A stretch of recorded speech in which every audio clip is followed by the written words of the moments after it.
The gavel struck wood like a gunshot, and Ethan Blackwood felt something die inside him all over again. October 15, 1883, Mesquite Springs, Arizona Territory. The courthouse square smelled of dust and sweat, and something darker that Ethan couldn't name but recognized in his bones. It was the smell of men doing evil things in broad daylight while calling it law. He had come to sell cattle, 3 bony longhorns that represented his last hope of keeping the bank from taking Copper Ridge Ranch. He had walked them into town at dawn, expecting to haggle with buyers, take his money, and disappear back into the hills where grief lived quieter. He had not expected this. The auctioneer was a fat man with a voice like gravel scraping tin. He stood on a raised platform that had been built for livestock sales, but today he was selling something else entirely. The crowd pressed close, maybe 200 people, their faces a mix of curiosity and cruelty that made Ethan's stomach turn. "Lot 47, the auctioneer called, and 2 men dragged her onto the platform. Ethan stopped breathing.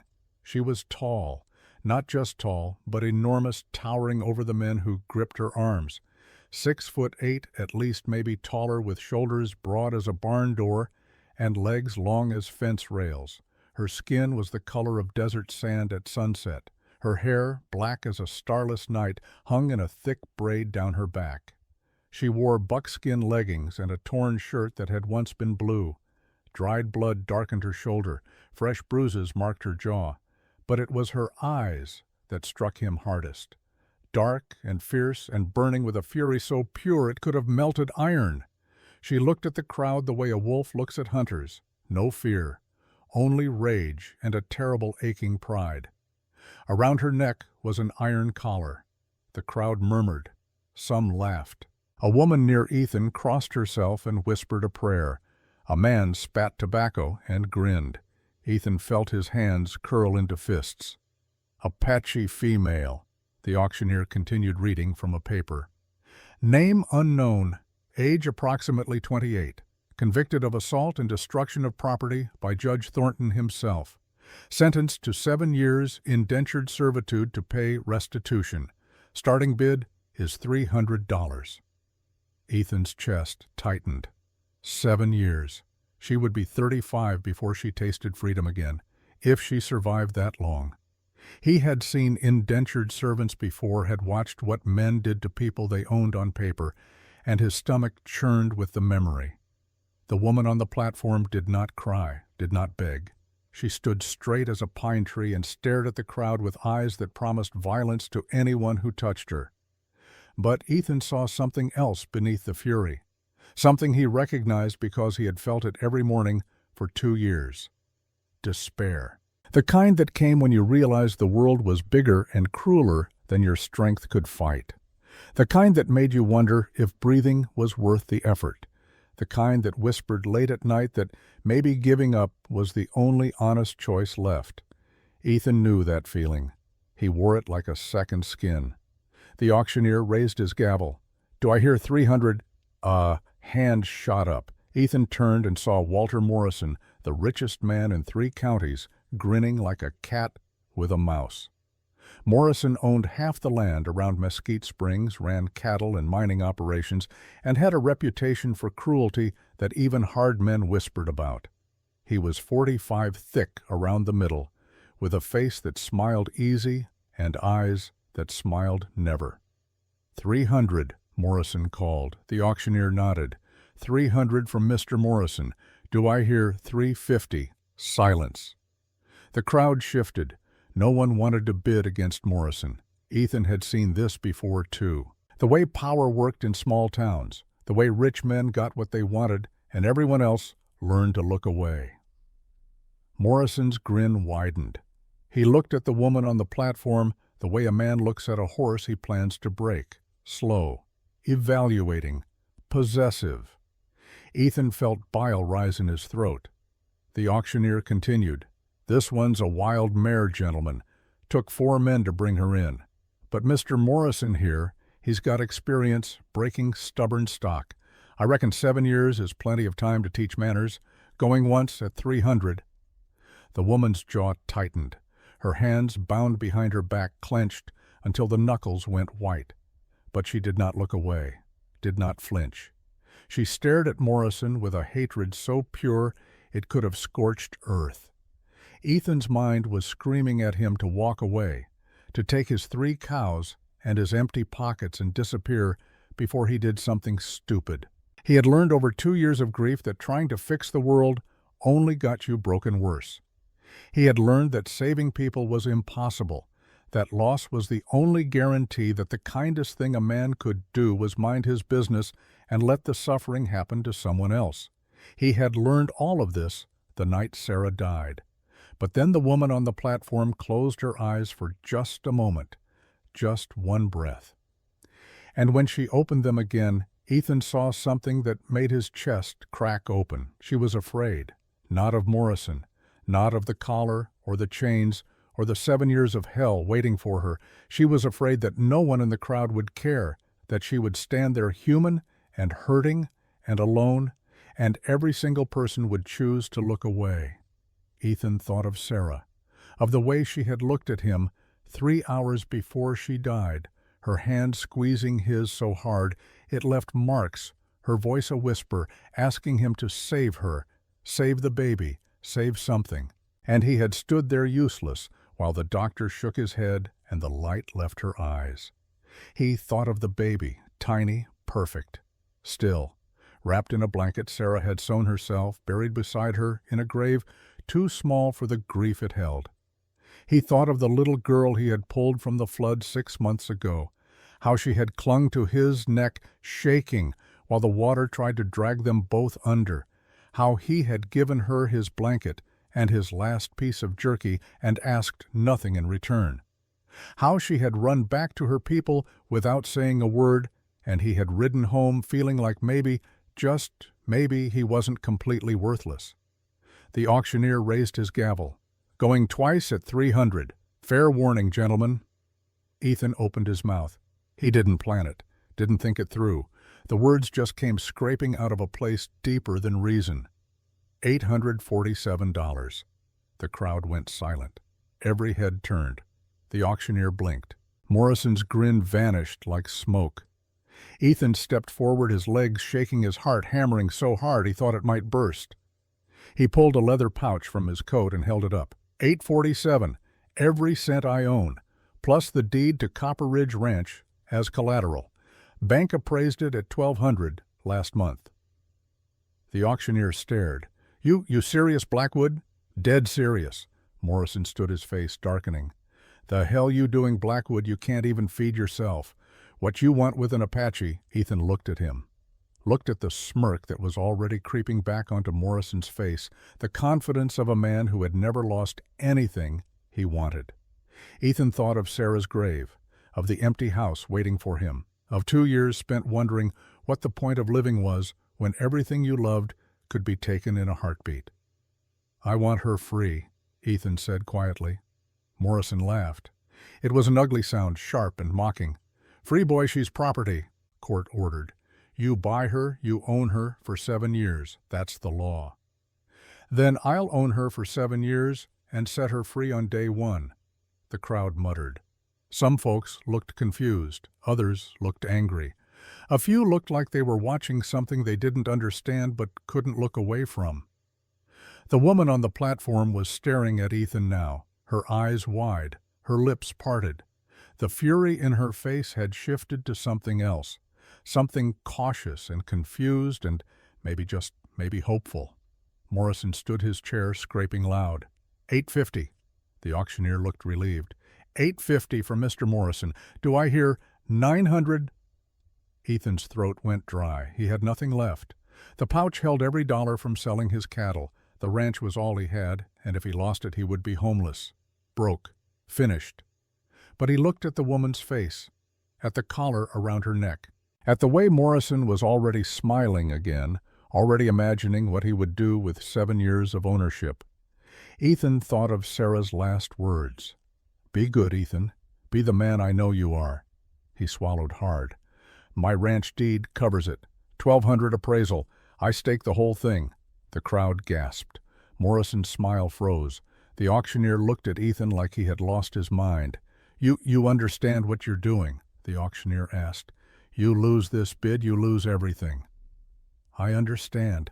Morrison stood silent for a long moment. His face was red. His hands were fists.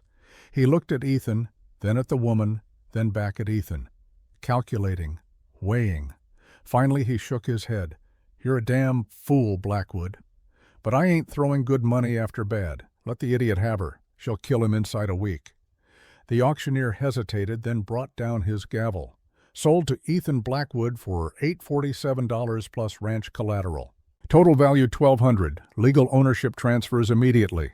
The crowd erupted. Some cheered. Most looked stunned. Morrison stormed toward the edge of the square, shoving people out of his way. Ethan stood frozen, wondering what the hell he had just done. Two men brought the woman down from the platform. She walked carefully, her bound hands making balance difficult. Her eyes locked on Ethan. When they stopped in front of him, he saw how tall she truly was. She had to look down to meet his gaze. Her presence was overwhelming, like standing next to a mountain. The auctioneer handed Ethan a key. "For the collar and the wrist irons. She's yours now, Blackwood. My advice, keep her chained till you break her spirit. Apache women are proud." "Dangerous." Ethan took the key. His hand was shaking. He stepped closer to the woman, close enough to see the flecks of gold in her dark eyes, close enough to smell blood and sweat, and something wild like sagebrush after rain. "What's your name?" he asked quietly. She stared at him, silent, testing. "Please," he said, "I need to know what to call you." Her voice, when it came, was low and strong, despite everything. "Kaya." "Kaya." He nodded. "My name's Ethan. Ethan Blackwood." He reached up slowly, giving her time to pull away if she wanted. She didn't. He fit the key into the collar's lock and turned it. The iron fell away with a heavy clang. Red marks ringed her throat where the metal had rubbed skin raw. The crowd went quiet again, watching. Ethan moved to her wrists next, unlocking the irons. They fell to the dirt. Kaya brought her hands forward, rubbing her wrists, staring at Ethan like he was something she couldn't quite believe. "You're free," he said. "I'm taking you home, to your people." Her eyes narrowed, suspicious. "Why?" Before Ethan could answer, boots hit the platform behind him. He turned and saw Deputy Cole Brennan stepping forward, a piece of paper in his hand. Brennan was 38, lean and hard, with a face that had seen too much war and decided feelings were a luxury. He had been a Union cavalry officer, had fought Apaches and Confederates, and anyone else the government pointed him at. Now he wore a badge and followed orders. "Hold on, Blackwood," Brennan said. His voice was flat, professional. "That woman is legally bound to 7 years' service. Court order signed by Judge Thornton. You bought her contract, which means she works for you for 7 years. She runs, you're liable. She commits a crime, you're liable. You let her go, you're in violation of a federal court order." Ethan felt ice slide down his spine. "I bought her freedom. You bought her labor." Brennan's eyes were cold. "There's a difference. Law says she stays with you or goes to prison. Those are the options." Kaya's face went hard. Her hands, newly freed, clenched. Ethan saw her body tense, saw her weighing whether to run, to fight, to do something desperate. He stepped between her and Brennan. "Then she stays with me, on my ranch, as a guest." Brennan studied him. "A guest you own by law." "A guest?" Ethan repeated. "Not a slave, not property, a person." The deputy's jaw worked. He looked at Kaya, then back at Ethan. Finally, he folded the paper and tucked it into his coat. "Your funeral, Blackwood. But I'll be watching. She steps 1 foot wrong, I bring her in. Understood?" "Understood." Brennan walked away. The crowd began to disperse, muttering and shaking their heads. Ethan turned back to Kaya. She was watching him with an expression he couldn't read. Calculation mixed with confusion, mixed with something that might have been the beginning of trust. "I don't understand," she said quietly. "You spent everything." Why, Ethan thought of Sarah, of the baby, of 2 years spent wondering if kindness mattered in a world this cruel. of 6 months ago when he pulled a little girl from floodwater and felt for just a moment like maybe his life had purpose. "Because I've seen what happens when good men do nothing," he said, "and I'm tired of being one of them." Kaya stared at him for a long moment. Then slowly she nodded, just once. It wasn't trust, not yet, but it was a start. Behind them, Walter Morrison watched from the shadow of the courthouse. His face was dark with rage. His hands were fists. He leaned close to a man beside him and whispered something that made the man nod and slip away into the crowd. Ethan didn't see it. He was already leading Kaya toward his horse, already trying to figure out how to get her home to her people without getting them both killed. The sun beat down on Mesquite Springs. The auction was over. But the real trouble, the kind that would test every choice Ethan Blackwood had ever made, was just beginning. They rode in silence for the first hour. Ethan had given Kaya his spare horse, a dun mare named Butter, who was gentle enough not to spook at sudden movements. Kaya sat the saddle like she had been born to it, back straight, hands light on the reins, eyes scanning the horizon with the focus of someone who expected danger from every direction. Ethan watched her from the corner of his eye as they followed the creek road north toward Apache territory. She kept rubbing her wrists where the irons had been fingers tracing the raw skin over and over, like she couldn't quite believe they were gone. The collar had left worse marks on her throat, angry red welts that would take weeks to heal. Every time he saw them, something hot and furious twisted in his chest. The October sun climbed higher. The desert stretched out around them in shades of brown and gold and dusty green. Mesquite Springs disappeared behind a ridge, and with it the eyes of the town, the weight of judgment, the smell of that damned auction block. Kaya broke the silence first. "You gave everything for me." It wasn't a question, just a statement of fact spoken in that low voice that somehow carried weight despite its quietness. Ethan kept his eyes on the trail. "I did." Why, he had been asking himself the same question for the past hour, trying to find an answer that made sense, trying to explain a choice that had felt inevitable in the moment but looked increasingly insane in the cold light of day. "I saw something I couldn't walk away from," he said finally. "Men see injustice every day," Kaya said. "They walk away easy." "I know." "So why didn't you—" Ethan was quiet for a long moment. The horse's hooves clopped steady on the hard-packed dirt. A hawk circled overhead, riding thermals hunting. "2 years ago," he said slowly, "my wife died giving birth. The baby died too. I stood there and watched it happen and couldn't do a damn thing to stop it. I've been asking myself ever since what the point of living is if you can't protect the people you love, if you can't change anything that matters."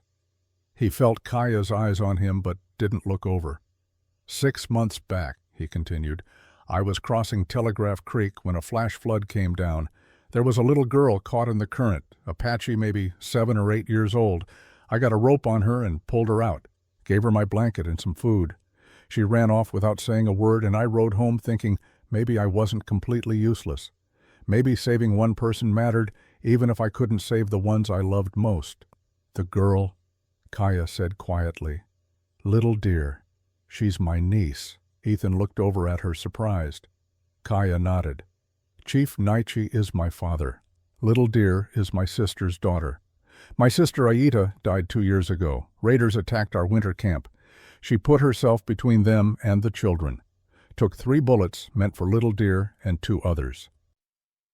Kaya's voice stayed level, but her hands tightened on the reins. "I've been alone since then, hunting, scouting, trying to find a reason to keep breathing." Ethan understood that feeling, the weight of it, the emptiness. "So when you stood on that platform," he said, "and I saw your face, I recognized what I was looking at, someone who needed saving and had stopped believing anyone would try. I couldn't walk past that, not again." Kaya studied him for a long moment. Then she did something that surprised him. She smiled, just a small curve of her mouth there, and gone but real. You're either very brave or very stupid, Ethan Blackwood." "Probably both." They rode on. The silence between them felt different now, not empty, but full of things neither of them had words for yet. Around noon they stopped at a wide spot in the creek where cottonwoods provided shade.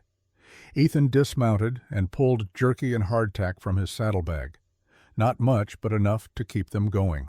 He offered half to Kaya. She took it, then surprised him again by pulling something from inside her torn shirt. A knife. Small, with a bone handle, the kind Apache women used for skinning rabbits and cutting leather. Ethan went very still. Kaya held the knife loosely, watching his reaction. "The deputies missed it when they searched me. It was hidden in my boot." "Okay," Ethan said carefully. "I could kill you right now, take both horses, disappear into the mountains. You'd never catch me." "I know. So why aren't you afraid?" Ethan met her eyes. "If you wanted me dead, I'd already be dead. You're not pointing that knife at me. You're showing it to me. There's a difference." Kaya tilted her head, considering. Then she flipped the knife in her hand and offered it to him handle first. "You gave me freedom when you didn't have to," she said. "I give you trust when I don't have to. We're even." Ethan looked at the offered knife. Then slowly he shook his head. "Keep it. You might need it before this is over." Something shifted in Kaya's face. The wariness eased just a fraction. She tucked the knife back into her boot and sat down on a flat rock to eat. They shared the jerky in companionable silence. The creek burbled past. Somewhere in the cottonwoods, a dove called its mournful song. "Morrison," Kaya said after a while. "The man who bid on me. You know him? Everyone knows Morrison. Richest man in 3 counties. Owns half the land, most of the water rights, has judges and sheriffs in his pocket." "What happened between us?" Kaya said, her voice going hard.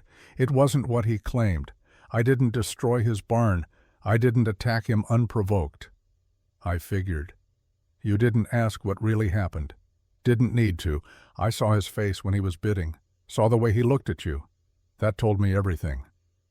Kaya was quiet for a moment. Then, 3 weeks ago, I was hunting elk in the foothills near his ranch. Got turned around in a storm, ended up near his property. He found me in his barn taking shelter, said I was trespassing, said I owed him for using his space."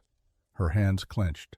"He grabbed my hair, tried to drag me into a stall, told me exactly what he thought an Apache woman was good for. I fought back, broke his nose, threw him into a post hard enough to crack it. Then I ran."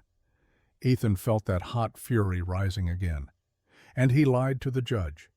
Said I destroyed his barn, said I attacked him for no reason. Claimed damages worth 7 years of labor. Judge Thornton didn't even let me speak, just banged his gavel and sentenced me." She looked at Ethan. "They were going to give me to him. 7 years of that man owning me by law. You understand what that would have meant." "I understand." "Then you understand why I'm telling you this. Why I need you to know I'm not a criminal, not dangerous, just someone who fought back when a powerful man thought he could take what he wanted." Ethan stood and walked to the creek's edge. He picked up a smooth stone and threw it hard into the water. It hit with a satisfying splash. "My wife Sarah," he said without turning around. "She had a cousin who worked for a family in Tucson, indentured servant, legal and proper. The man of the house decided she was part of the contract, used her for 3 years before she managed to run away. She threw herself off a bridge rather than go back." He turned to face Kaya. "I know exactly what Morrison had planned for you, and I'm glad you broke his nose. I only wish you'd done worse." Kaya stood. She walked over to stand beside him, and together they watched the creek flow past, carrying leaves and small sticks toward some distant river. "Thank you," she said quietly, "for believing me. Thank you for trusting me enough to tell the truth." They stood there a moment longer. Then Ethan pulled his rifle from his saddle scabbard. He checked the load, then offered it to Kaya. She looked at the weapon, then at him. "You're giving me a gun. Lending. But yes. I could shoot you." "You could," Ethan agreed. "But you won't. And where we're going, you might need to shoot someone else. Better to be ready." Kaya took the rifle, held it, tested the weight, sighted down the barrel with practiced ease. "You know I can use this. I figured. Want to show me?" She pointed to a dead cottonwood branch about 50 yards out, hanging crooked over the creek. That branch, third knot from the left. She raised the rifle, barely seeming to aim, and fired. The branch exploded in a shower of splinters. Ethan whistled low. "Where'd you learn to shoot like that?" "My sister taught me, before she died." Kaya lowered the rifle. She said the world was changing, that Apache women needed to be warriors and mothers both if we wanted to survive. She was right. Kaya handed the rifle back. "Keep it. I'm better with a bow anyway. But thank you for offering." They mounted up and rode on. The miles passed. The sun began its slow descent toward the western mountains. Ethan found himself relaxing in a way he hadn't in 2 years. There was something about Kaya's presence that felt solid, real, like she existed in a way most people didn't, fully in her body, fully in the moment, not haunted by ghosts of what she'd lost. Or maybe she was haunted too, he thought. Maybe they both were. Maybe that was why they understood each other without needing many words. The trail narrowed as they climbed into the foothills. Scrub oak replaced cottonwoods. The air cooled and thinned. Ethan was just thinking they'd make Apache territory by sundown when Kaya suddenly went rigid in her saddle. "Stop!" she said sharply. Ethan reined in. "What is it?" "We're being followed. 5 riders, maybe 6, staying just out of sight but closing fast." "Morrison's men." "Most likely." Ethan's chest tightened. He looked around. They were in a bad spot, narrow trail with rocks on one side and a steep drop on the other. No cover, no good defensive position. "Can we outrun them?" he asked. Kaya shook her head. "Their horses are fresher than ours. They'll catch us in half a mile. Then we make a stand. 5 against 2, maybe 6. Bad odds."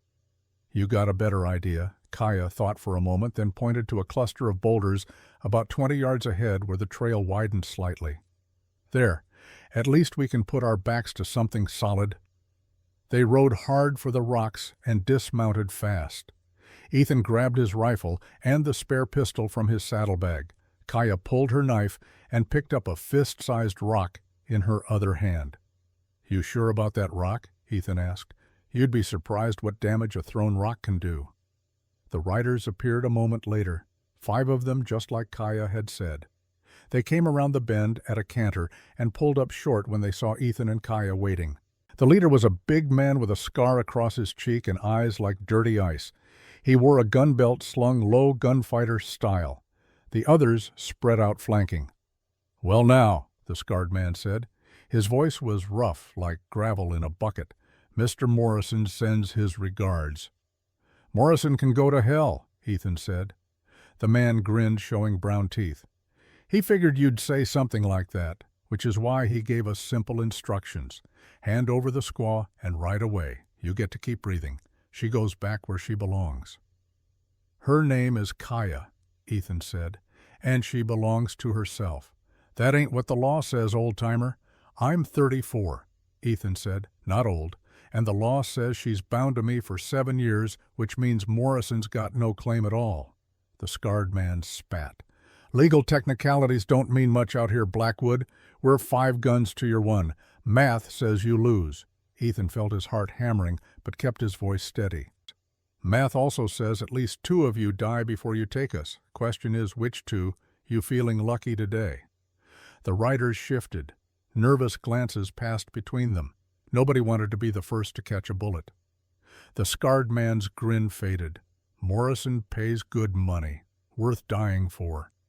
"Nothing's worth dying for except what you love," Ethan said, "and I'm guessing Morrison's money doesn't love you back." For a long moment, nobody moved. The desert wind hissed through the rocks. Somewhere a raven called harsh and mocking. Then the scarred man went for his gun. Ethan fired first. He didn't think, didn't hesitate, just raised the rifle and pulled the trigger the way his father had taught him 20 years ago. The bullet caught the scarred man in the shoulder, spinning him sideways. He fell hard, but was still moving, still reaching for his gun. Everything exploded into chaos. 2 riders charged. Ethan worked the lever action, fired again, saw a man clutch his shoulder and fall from his saddle. A third rider aimed at Kaya. She threw her rock with terrifying accuracy. It caught him square in the face, shattered his nose in a spray of blood. He screamed and dropped his gun. The fourth rider got a shot off. The bullet whined past Ethan's ear, so close he felt the heat. He spun and fired his pistol. Missed. Fired again. The rider's horse reared and threw him. The fifth man, younger than the others and clearly inexperienced, froze. His gun was out, but he wasn't shooting, just staring at the blood and the bodies and the violence he'd thought would be easy money. A voice cut through the chaos like a knife. "Drop it!" Everyone froze. Ethan turned and saw him. An Apache warrior, maybe 35 years old, lean and hard as desert ironwood. He sat a paint horse on the ridge above them, a rifle aimed steady at the young rider's chest. Two more warriors appeared on either side of him. The young rider dropped his gun like it had burned him. The warrior on the paint horse nudged his mount down the slope, never taking his eyes or his rifle off the remaining outlaws. When he got close, Ethan saw the intricate beadwork on his vest, the scars on his arms, the tattoos that marked him as a scout and a leader among his people. "Kaya," the warrior said, his voice tight with something that might have been relief or fury or both. "You're alive!" Kaya stepped out from behind the rocks. "Dakota!" The warrior called Dakota stared at her for a long moment. Then his face cracked into something like a smile, though it held more pain than joy. "The chief has been searching for 3 weeks. We thought you were dead, or worse." "I was worse," Kaya said quietly, "until today." Dakota's eyes shifted to Ethan. "And you are—" "Ethan Blackwood." Recognition flared in Dakota's face. "The rope man. You pulled Little Deer from the flood." "I did." Dakota nodded slowly. Then he looked at the bodies, the blood, the 3 surviving outlaws who were backing away slowly. "These men work for Morrison." "They do. They came to take Kaya back." "They did." Dakota raised his rifle and shot the scarred man in the head. The body jerked once and went still. Then he turned his rifle on the other wounded man, the one clutching his shoulder. "Wait," Ethan said. Dakota paused, looking at him with eyes empty of mercy. "Let them go," Ethan said. "Let them carry word back to Morrison. Let him know what happens when he sends men after what isn't his." Dakota considered this. Then he lowered his rifle. "You have a strategic mind, rope man. Good. You'll need it." He gestured with his rifle at the 3 survivors. "Run. Tell Morrison his gold won't save him if he comes north again. Tell him the Apache remember his face. Tell him we'll be waiting." The 3 men ran scrambling for their horses, riding hard back the way they'd come. Dakota dismounted and walked to Kaya. He touched her shoulder gently, the way a brother might. "Chief Naiche will want to see you. Now." Kaya nodded. She looked at Ethan. "Come with me." "That where you want to go?" Ethan asked. "Home to your people. For now. We need to talk to my father. Figure out what comes next. You're part of this now, whether you wanted to be or not." Ethan thought of his empty ranch, his empty house. 2 years of grief and loneliness waiting for him like a cold bed. "Lead the way," he said. They rode together as the sun touched the mountains and painted the desert gold and red. Ethan felt something loosening in his chest, something that had been clenched tight since the night Sarah died. It wasn't hope exactly, but it wasn't despair either. It was the feeling of being part of something again, of mattering to someone, of choosing to stand up when falling down would have been easier. Behind them, the bodies of Morrison's men cooled in the desert evening. Ahead, smoke rose from Apache campfires, thin and gray against the darkening sky. And somewhere in Mesquite Springs, Walter Morrison was receiving news that would make him very, very angry. The real war was just beginning. The Apache camp sat in a canyon where red rock walls held the heat of the day and released it slowly into the cool evening.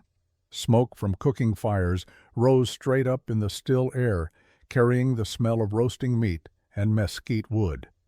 Wickiups dotted the canyon floor, their frames of willow and cottonwood covered with canvas and hides. Children played near the creek, their laughter bright against the deeper sounds of men talking and women working. Ethan had never been this close to an Apache camp before. Everything he knew came from stories, most of them lies told by men who wanted to believe Indians were savages because it made killing them easier. But what he saw now looked nothing like those stories. This was a community, families, people living their lives with the same care and love he had seen in any frontier town. Dakota led them down the canyon trail. Warriors appeared on the ridges, watching weapons ready but not aimed. Word spread fast. By the time they reached the canyon floor, people were emerging from their homes, staring at the tall woman who had been lost and the white man who rode beside her. Then a little girl broke from the crowd and ran toward them, her black hair flying behind her like a banner. "Kaya!" she screamed. "Kaya, Kaya, Kaya!" Kaya slid from her horse and dropped to one knee just as the girl crashed into her. They went down together in a tangle of arms and tears and laughter. The girl, who looked about 7 or 8 years old, was crying so hard she was hiccuping. Kaya held her close, rocking back and forth, murmuring something in Apache that Ethan didn't understand but felt in his chest anyway. Love. Pure and simple and fierce. An older man stepped forward from the gathered crowd. He was tall, though not as tall as Kaya, with gray threading through his long black hair and a face carved by time and hardship into something both stern and kind. He wore traditional Apache clothing, buckskin, and beadwork with a turquoise pendant at his throat. His eyes were dark and deep and held the weight of someone who had led people through impossible choices. Chief Naiche. The chief walked slowly to where Kaya knelt with the little girl. He looked down at his daughter for a long moment, his face unreadable. Then he reached out one weathered hand and touched her hair. Kaya looked up. Their eyes met, and something broke in both of them. Kaya stood and stepped into her father's arms. The chief wrapped her in an embrace that looked like it could hold back death itself. His shoulders shook. Kaya buried her face against his chest. The little girl wrapped her arms around both their legs, completing the circle. Ethan watched from his horse, feeling like an intruder on something sacred. Around him, the Apache people were silent. Some of the women were crying. The men stood very still, but their eyes were wet. This was the third crying moment Ethan realized, the one that mattered most. Not the auction where Kaya had held back her tears out of pride. Not when he'd told her about Sarah and let his own grief show. This was different. This was a daughter coming home. This was a father who had thought he'd lost another child, finding out he was wrong. Chief Naiche spoke in Apache, his voice rough with emotion. Kaya answered also in Apache, her hands gesturing toward Ethan. The chief released her and turned to look at the white man sitting quietly on his horse at the edge of the firelight. Recognition flared in the chief's eyes. He walked toward Ethan with measured steps. When he stopped beside the horse, he looked up at Ethan with an expression that was equal parts curiosity and assessment. "You are the rope man," Chief Naiche said in perfect English. "You saved little deer from the flood." "I did," Ethan said. "She told us, a white man with kind eyes and a strong rope. He asked nothing, gave everything he had, left before we could thank him." The chief paused. "Now you bring my daughter home. Twice you have saved my blood. Twice you have asked nothing in return." "I didn't do it for thanks." "I know. That is why it matters." Chief Naiche placed a hand on Ethan's stirrup. "Among my people we have a law older than the treaties your government keeps breaking. A life saved creates a bond, a rope that ties two families together. You saved little deer. You saved Kaya.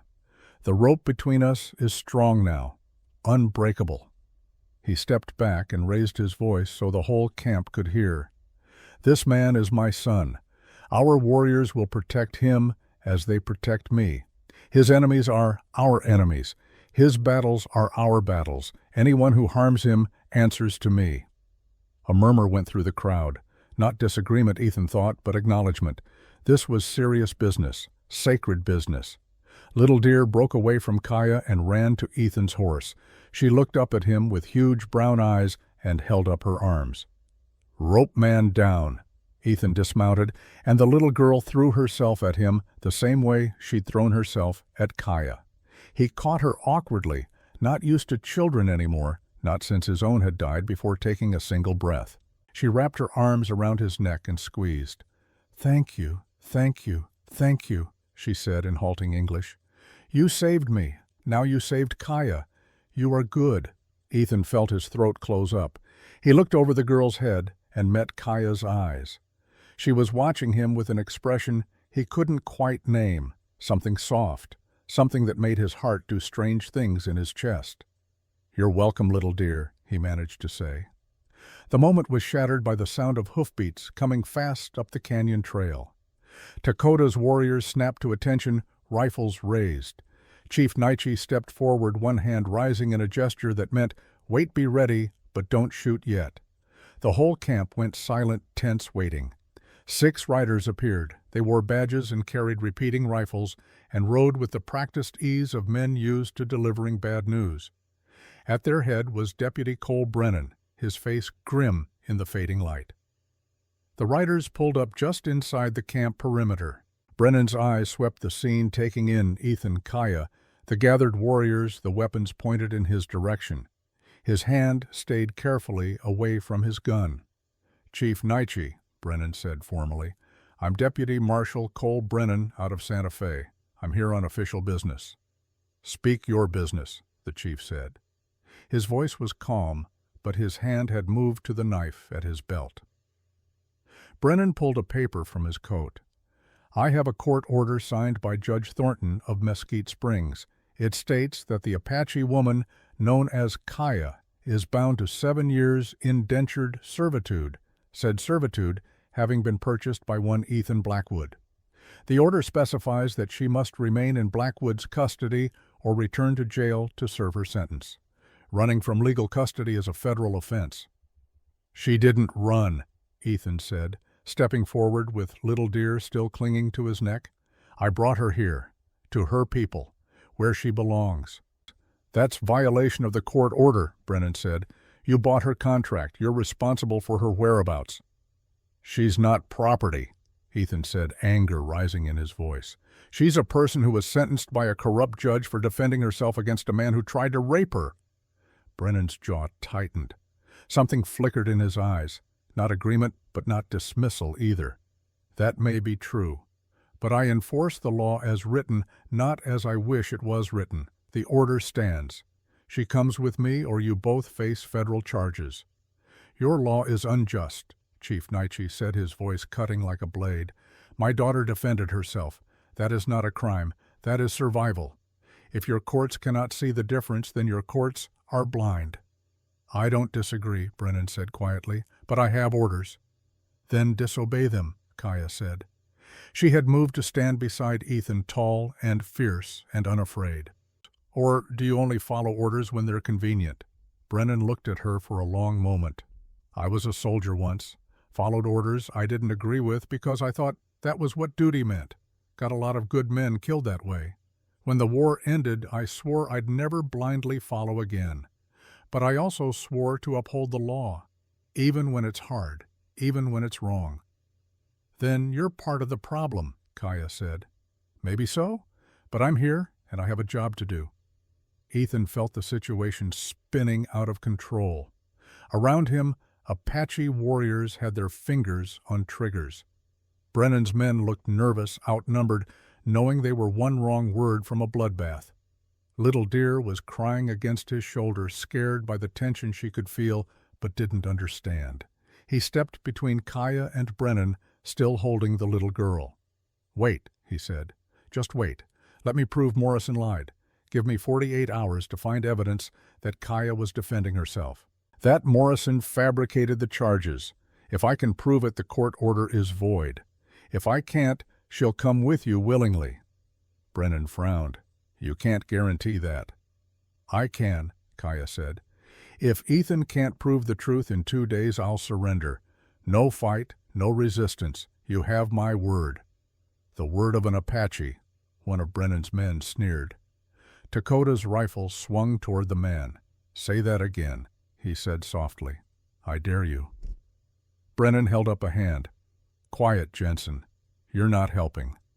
He looked at Ethan, then at Kaya, then at Chief Naiche. 48 hours is a long time. A lot can go wrong. "Or a lot can go right," Ethan said. "Morrison's hiding something.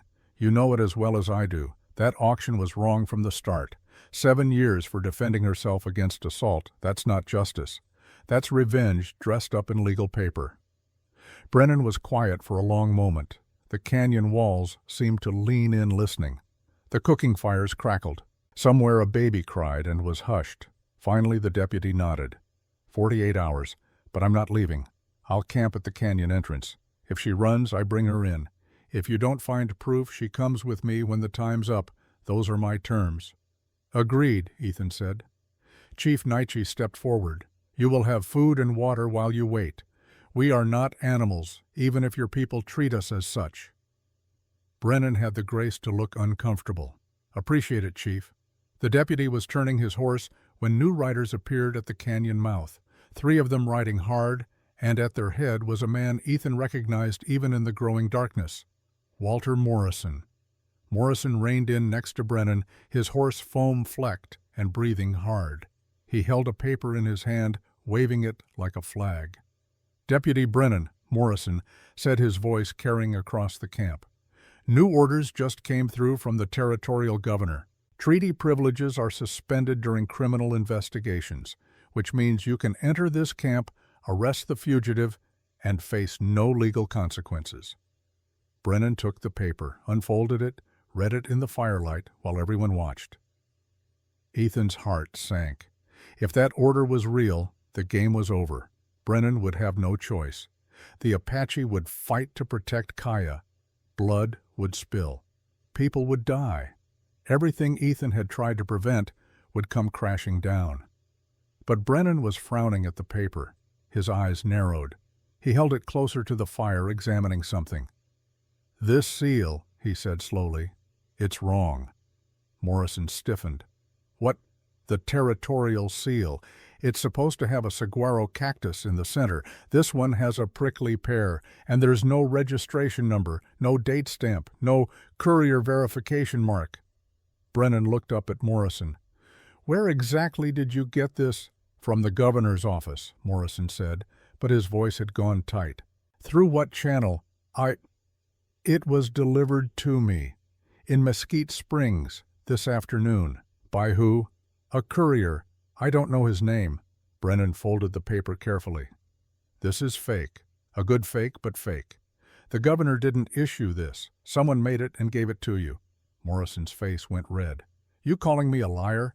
I'm calling this document fraudulent, which means someone's trying to manipulate federal law enforcement. That's a serious crime." "You don't have the authority to determine what's real and what's fake," Morrison snarled. "Actually, I do. I'm a deputy marshal. Document verification is part of my job." Brennan turned to his men. "We're riding back to Santa Fe. I need to verify this with the governor's office directly. Until then, my original timeline stands. 48 hours. Morrison looked like he was about to explode. "I paid for that woman. She's mine by law." "You paid for a contract that's looking more suspicious by the minute," Brennan said coldly. "And if I find out you forged a government document, you'll be the one facing federal charges. Back off, Morrison, while you still can." For a moment, Ethan thought Morrison might draw his gun. The rancher's hand twitched toward his holster. His face was purple with rage. His eyes locked on Kaya with a hatred so pure it could have melted stone. But Brennan's hand was already on his own weapon, and behind Morrison, 50 Apache warriors had their rifles trained on his back. Morrison slowly raised his hands away from his gun. "This isn't over," he said through clenched teeth. "No." Brennan agreed. "It's not. But it's over for tonight. Ride home, Morrison. Think hard about your next move, because if you're breaking federal law to get revenge on a woman who defended herself, I'll make sure you regret it." Morrison wheeled his horse and galloped out of the canyon, his men scrambling to follow. The silence he left behind was thick enough to cut. Brennan looked at Ethan.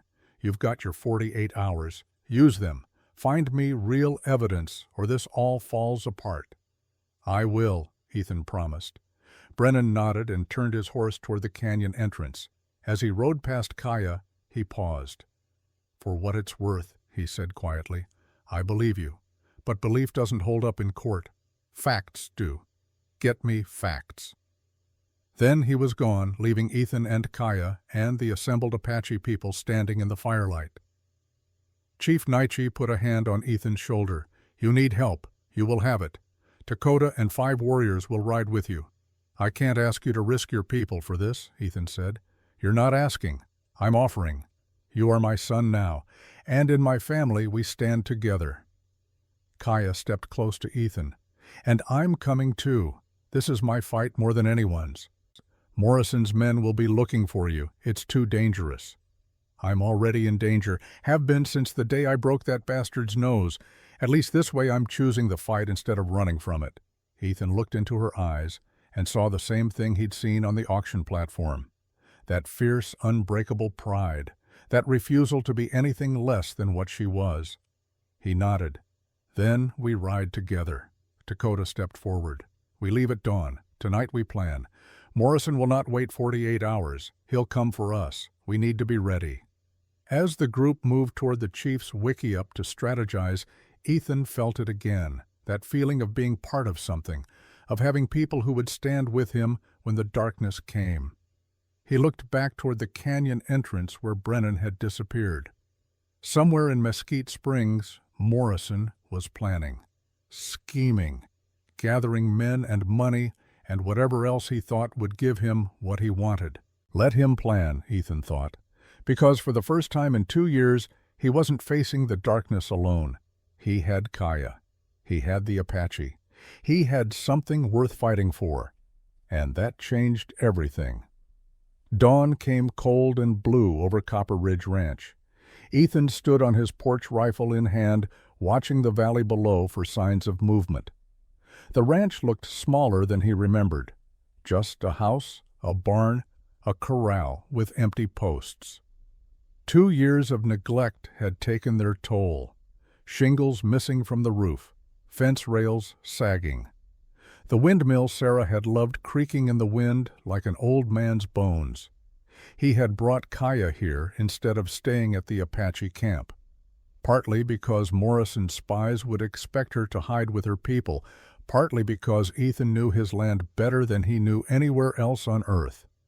But mostly because some stubborn part of him refused to surrender the last thing he owned to a man like Walter Morrison. If Morrison wanted a fight, he could come to Ethan's ground. Dakota emerged from the barn, carrying an armload of firewood. He'd been up since before dawn, fortifying windows, checking sight lines, turning the ranch into something that could be defended. 5 other Apache warriors moved around the property with quiet efficiency. Ethan didn't know their names yet, but he knew their faces. Hard men who had survived things that would break lesser people. Men who had decided Ethan was worth protecting. Kaya stepped out of the house carrying coffee. She had slept inside while Ethan and the warriors had taken turns on watch. She wore one of Sarah's old shirts, the sleeves rolled up to fit her longer arms, and buckskin pants that had been mended so many times they were more patch than original fabric. Her hair was loose around her shoulders, catching the early light. She handed him a cup. Their fingers touched. Neither of them pulled away. "Dakota says Morrison will come before noon," she said quietly. "Dakota's probably right. He'll bring numbers, overwhelming numbers, paid guns who don't care about right or wrong, just money." "I know. We should leave. Head north into the mountains. Disappear where he can't follow." Ethan looked at her. "Is that what you want?" Kaya was quiet for a moment, staring out at the valley. "I've been running for 2 years, since my sister died.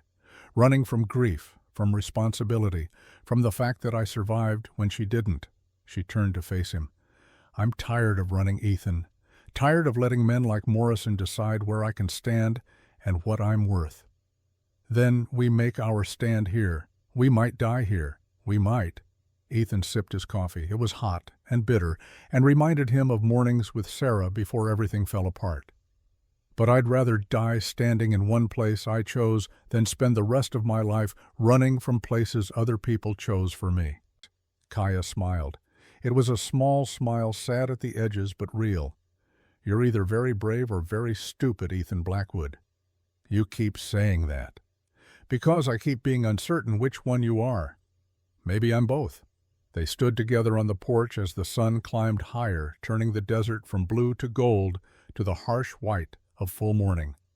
Around them the warriors worked, boarding windows, filling water barrels in case of fire, loading rifles and counting ammunition. Kaya set down her coffee and picked up a hammer. She began nailing boards across the lower windows, her movements precise and powerful. Ethan watched her work, mesmerized by the easy strength in her arms, the focus in her face. "Let me help," he said. They worked side by side for the next hour, hammering, sawing, moving heavy barrels and furniture, not talking much but aware of each other in every moment, the way their shadows fell together, the way their hands brushed when they reached for the same nail, the way the air seemed charged with something neither of them had words for yet. When the last window was boarded, they stood in the dim interior of the house, catching their breath. Dust motes floated in the slanted light. The silence felt heavy, full. "If we die today," Ethan started to say. Kaya turned to face him. She was close enough that he could see the gold flecks in her dark eyes, close enough that he could feel the heat coming off her skin. "We won't die," she said firmly. "We fight together. We win together." "How can you be so sure?" "Because I've already died once. 2 years ago when Aida fell. I walked around after that, but I wasn't alive, just breathing, going through motions." She reached out and touched his face, her palm warm against his cheek. "You brought me back. When you bid on me, when you set me free, when you believed me, you gave me a reason to live again. I'm not letting some rich bastard take that away." Ethan covered her hand with his. "You did the same for me. I've been dead since Sarah. Just didn't have the courage to stop breathing. But then, I saw you on that platform, and something in me woke up. Something that wanted to fight, wanted to matter, wanted to choose something good instead of just surviving another day." They were very close now. Kaya's other hand came up to his chest, resting over his heart. He could feel it hammering against her palm. "Ethan," she said softly. He kissed her. It wasn't gentle. It wasn't careful. It was urgent and desperate and real, the kiss of two people who had been alone too long and suddenly weren't anymore. Her arms went around his neck. His hands found her waist. They held each other like drowning people holding driftwood, like the kiss itself was the thing keeping them alive. When they finally broke apart, both breathing hard, Kaya rested her forehead against his. "If we survive this," she said, "I'm staying here with you. If we survive this," Ethan said, "I'm never letting you go." A whistle from outside broke the moment. They pulled apart as Dakota appeared in the doorway. "Ryder coming," he said. "Alone, not Morrison's men." They went outside. A figure on horseback was approaching from the south, moving at a steady trot. As he got closer, Ethan recognized him. Isaiah Freeman, the blacksmith from Mesquite Springs, a freed slave who had fought for the Union and stayed west when the war ended, building a life with his hands and his anvil. Isaiah reined in at the porch. He was 40 years old, built like an oak tree, with hands scarred from burns, and a face that had seen too much but still chose kindness. He carried a rifle and 2 bandoliers of ammunition. "Ethan," he said, nodding, then to Kaya, "Ma'am?" "Isaiah," Ethan said, surprised. "What are you doing here?" "Heard Morrison's gathering a mob. Heard he's planning to ride out here and finish what he started." Isaiah dismounted and handed the ammunition to Dakota. "Figured you could use another gun. You don't have to do this. Morrison's got money, power. He could ruin your business." Isaiah smiled grimly. "Morrison already ruined my business. Last year I made a horseshoe for one of his ranch hands. The hand couldn't pay immediately, said he'd settle up next week. Morrison heard about it, called it theft. Got the sheriff to fine me $200 for conducting business without a license. He shook his head.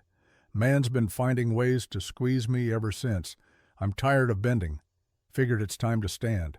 Ethan gripped Isaiah's hand. Glad to have you. How many you expecting? Morrison has money to hire maybe 30 guns. More if he's desperate. Isaiah looked around at the 6 Apache warriors, at Kaya, at Ethan. So 9 of us against 30 of them. I've faced worse odds. When Battle of Glorieta Pass, 1862, we were 200 against 2,000. We won. Isaiah grinned. Of course, we also had artillery. You got any cannons hidden in that barn? Fresh out. Well then, we do it the hard way. They spent the next hour in final preparations. Dakota positioned warriors at key points around the property, 1 in the barn loft with a clear view of the approach, 2 in the rocks behind the house covering the rear, 1 in the root cellar watching the east side. Dakota himself would be on the roof with a high ground advantage. Isaiah took position at a window facing the valley. Kaya chose the porch, refusing to hide inside. Ethan stood beside her. When they come, Dakota said, let them talk first. Morrison wants to look legitimate. He'll probably offer terms. Refuse. Make him show his true face in front of his men. Some of them might hesitate if they see what kind of man they're working for. And if they don't hesitate, Ethan asked, then we make them regret not hesitating. The sun climbed toward noon. The desert heat built. Sweat trickled down Ethan's back. His hands were steady on his rifle, but his heart was racing. He kept glancing at Kaya, memorizing her face, in case these were his last hours to see it. Kaya caught him staring. What? Just thinking how everything changed since that auction, how one choice led to all of this. She moved closer, her hand finding his. You're either the bravest man I've ever met or the most foolish. Probably both, he said. Definitely both. She squeezed his hand, but I'm grateful for it. Then the dust appeared on the southern horizon. Not 30 men. More, maybe 40, maybe 50. They came in a loose formation, riding hard, kicking up a dust cloud that looked like smoke from a wildfire. Sunlight glinted off rifle barrels and belt buckles and the star-shaped silver conchos on Morrison's saddle. Walter Morrison rode at the front, his face set in grim determination. Behind him were cowboys and drifters and hired gunsmen with hard eyes and harder reputations, men who had done this kind of work before, men who knew how to turn violence into profit. They pulled up 50 yards from the house, spreading out in a rough semicircle. Morrison nudged his horse forward a few steps. Ethan Blackwood. He called, his voice carrying across the empty space. I'm here to collect what's mine. Nothing here belongs to you, Ethan called back. That woman does. I have a legal claim. You violated a court order by bringing her here. The order was based on lies. We both know it. Morrison's face darkened. The court says different, and the court speaks for the law. The court speaks for whoever pays it, Kaya said, her voice strong and clear. You paid Judge Thornton to sentence me. You fabricated evidence. You tried to buy 7 years of my life so you could do to me what you wanted to do in that barn. A murmur went through Morrison's men. Some of them shifted uncomfortably. They had signed on for an arrest, maybe a fight, but this was sounding like something uglier. She's lying, Morrison snapped. She's a savage. They all lie. I'm not lying, Kaya said. You grabbed my hair. You told me exactly what you thought an Apache woman was good for. You tried to drag me into a stall like an animal. I defended myself. That's not a crime. That's survival. Shut your mouth, Morrison snarled. Make me. Morrison's hand dropped to his gun. Ethan's rifle came up instantly. Around the property, Apache warriors revealed themselves, rifles aimed. Isaiah stepped onto the porch, his weapon ready. Morrison froze.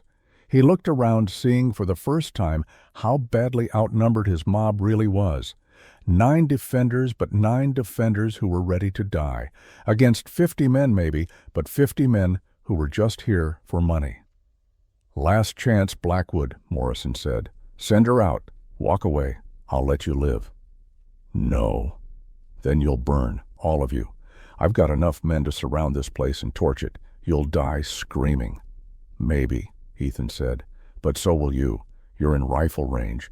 First torch that gets thrown, you're the first man who falls." Morrison smiled. It was an ugly smile full of teeth and no warmth. "You think I care about dying? I've lived long enough. But you're young.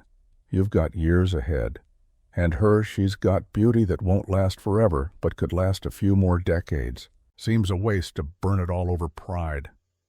"It's not pride," Ethan said. "It's principle. You can't have her. You can't own people. Not anymore. That war's over." "Is it?" Morrison pulled a bottle from his saddlebag. A rag was stuffed in the neck. Kerosene, Ethan realized, with ice in his gut. "We'll see how much principle means when your house is ashes." Morrison struck a match. Ethan fired. He aimed for Morrison's horse, not wanting to kill the animal, but needing to disrupt the throw. The bullet took the horse in the shoulder. It screamed and reared, throwing Morrison backward. The bottle flew from his hand, smashed on the ground, spread burning kerosene across the dirt. And everything exploded. Morrison's men charged.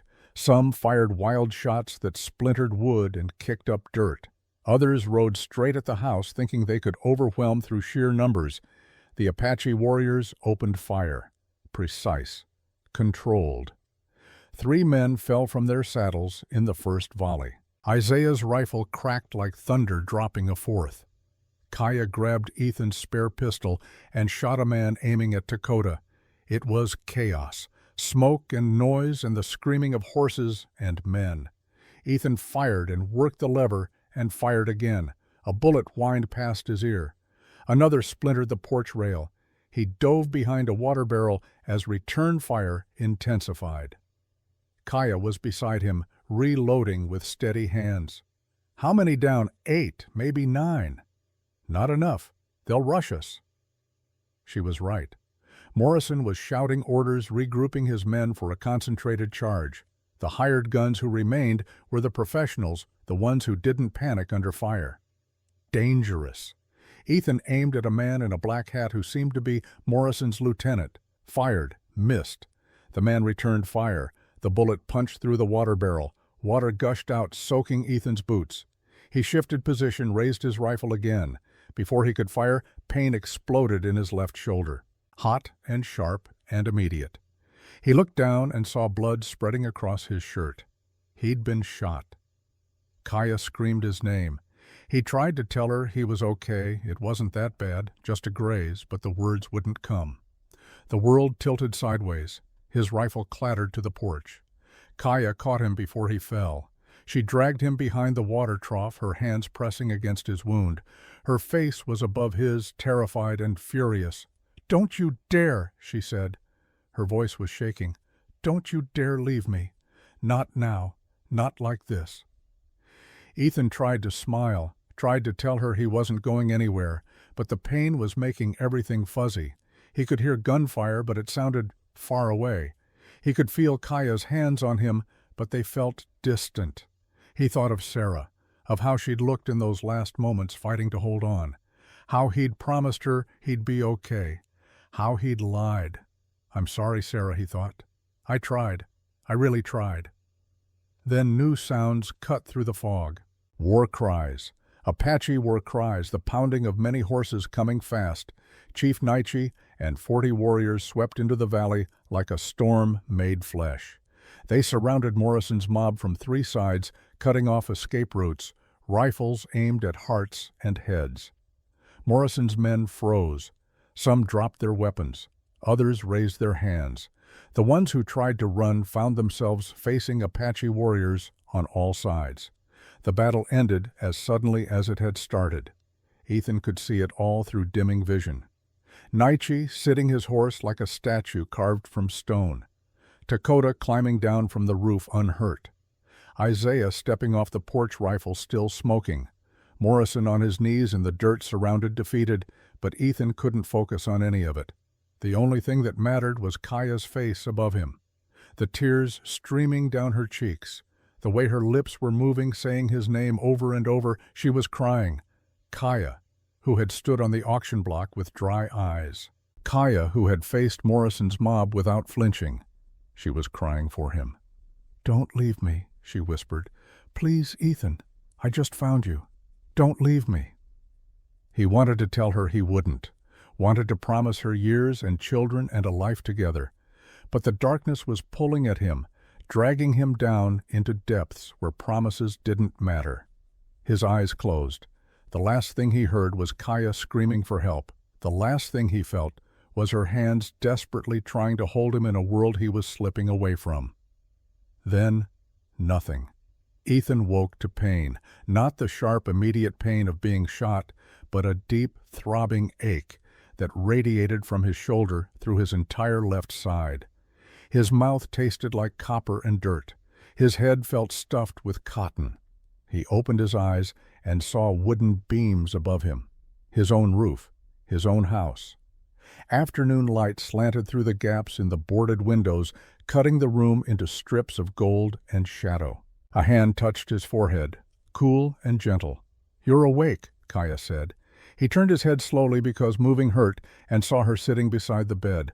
Her face was pale, her eyes were red-rimmed, her shirt was stained with blood. His blood. "How long?" His voice came out as a croak. 4 hours. "The bullet went through clean. No bone damage. But you lost a lot of blood." She helped him sit up, propping pillows behind him. "Isaiah cauterized the wound. You're lucky he was a field medic during the war." Ethan looked down at his shoulder. It was wrapped in clean bandages that smelled of whiskey and something herbal. Apache medicine, he guessed. The pain was manageable as long as he didn't move too quickly. "Morrison?" he asked. "Captured. Tied up in your barn with 15 of his men. The rest ran when my father arrived. Cowards, most of them. Only in it for the money." Ethan let out a breath he didn't know he'd been holding. "Brennan arrived an hour ago. He's outside now talking to my father." Kaya's hand found his gripping tight. "He brought news and proof. Everything you needed." Before Ethan could ask what she meant, the door opened and Deputy Cole Brennan stepped inside. He looked tired, dust-covered from hard riding, but there was something different in his face, something that might have been satisfaction. Behind him came a man Ethan had never seen before. Older, maybe 60, with silver hair and a military bearing. He wore the uniform of a territorial marshal, complete with badges and insignia that marked him as someone with real authority. "Mr. Blackwood," Brennan said formally, "this is Marshal Hayes out of the governor's office in Tucson. He has something to tell you." Marshal Hayes stepped forward, removing his hat. "Mr. Blackwood, I apologize for the delay in arriving. Deputy Brennan sent word 2 days ago about irregularities in your case. I rode here as fast as I could." "What kind of irregularities?" Ethan asked. "The kind that involve fraud, bribery, and conspiracy." Hayes pulled papers from his coat. "First this, a telegram from Governor Zulick himself. He confirms that no order suspending treaty privileges was issued. The document Morrison presented was a forgery. High quality, but fake nonetheless. The governor is quite upset that someone used his seal without authorization." Ethan felt something loosen in his chest. Morrison forged a government document. He did, which is a federal crime carrying a sentence of 10 to 20 years. Hayes set that paper aside and pulled out another. "Second this, a photograph taken yesterday of Morrison's barn, the one he claimed the defendant destroyed. As you can see, the barn is intact. Some weather damage, some rot in the foundation, but structurally sound. Nothing that suggests recent destruction." He showed Ethan the photograph.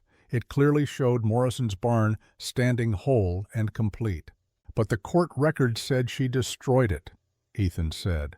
The court record was based on Morrison's testimony and a damage assessment provided by Morrison's own foreman. No independent verification was conducted. Judge Thornton accepted Morrison's word without question. Hayes pulled out a third document. "Which brings me to this. Morrison's personal ledger seized this morning from his office in Mesquite Springs. It shows monthly payments to someone identified only as J.T. for the past 8 months, $500 per month. Deputy Brennan believes J.T. refers to Judge Thornton. Kaya leaned forward. Bribes. Almost certainly, though we'll need Thornton's banking records to confirm. Hayes set the ledger on the bed where Ethan could see it. The handwriting was neat, methodical, each payment carefully recorded. But the most damning evidence came from Deputy Brennan's investigation over the past 48 hours. Brennan stepped forward. I rode to 3 neighboring counties following a hunch. Morrison has a pattern. Over the last 2 years, he's used the legal system to acquire indentured servants. Always Apache, always on dubious charges, always sentenced by Judge Thornton. I found 3 other cases, 3 other people who were supposed to be working for Morrison to pay off court-ordered debts. Where are they? Ethan asked, though part of him already knew the answer would be bad. Dead. 2 worked themselves to death in Morrison's mines within 6 months. The 3rd tried to escape and was shot by Morrison's foreman. All 3 deaths were ruled accidental or justified. No investigations conducted. No questions asked. The room went silent. Ethan felt sick. Kaya's hand tightened on his until his fingers ached. He was building a system, Ethan said quietly. A way to legally enslave people. Use the courts to get workers he didn't have to pay. Disposable people nobody would miss. That's our assessment, Hayes said. And with your case, we finally have enough evidence to stop it. Morrison got sloppy, arrogant. He thought he could forge government documents, assault a woman publicly through the legal system, and face no consequences because he always had before. What happens now? Kaya asked. Now we hold a proper legal proceeding with real evidence, real testimony, real justice. Hayes looked at Brennan. Deputy, bring in the prisoner. Let's finish this. Brennan nodded and left. When he returned, he was pushing Walter Morrison ahead of him. Morrison's hands were bound behind his back. His face was bruised where someone, probably an Apache warrior, had made their feelings known. But his eyes still held that same arrogance, that same certainty that money would save him. This is illegal, Morrison said immediately. You can't hold me without charges. I have rights. You do, Hayes agreed, and we're respecting them. You're charged with fraud, forgery of government documents, bribery of a public official, conspiracy, false imprisonment, and accessory to murder. Those are the federal charges. The territorial charges include assault and attempted arson. Would you like me to continue? Morrison's face went white. I want a lawyer. You'll get one, in Tucson, after your arraignment. Hayes gestured to Brennan. Take him outside. Keep him secured. You'll get one, in Tucson, after your arraignment. Hayes gestured to Brennan. Take him outside. Keep him secured. As Brennan gripped Morrison's arm to lead him toward the door, Morrison suddenly twisted violently. His bound hands came up, revealing a small knife he had somehow kept hidden in his sleeve. Before anyone could react, he grabbed Margaret Garrett, who had been standing near the doorway, watching the proceedings. The blade pressed against her throat. Everything froze. "Nobody move!" Morrison shouted. Spittle flew from his lips. His face was purple with rage and desperation. "I'm walking out of here or she dies. I swear to God I'll cut her throat." Margaret whimpered. A thin line of blood appeared where the knife bit into her skin. Her husband lunged forward, but stopped when Morrison pressed harder. "Morrison, don't!" Brennan said, his hand dropping to his gun but not drawing. "You're making this worse." "Worse?" Morrison's laugh was high and wild. "I'm going to prison for 20 years. How does it get worse? How—" He backed toward the door, dragging Margaret with him. "At least this way I take something from you bastards. At least I don't go down alone."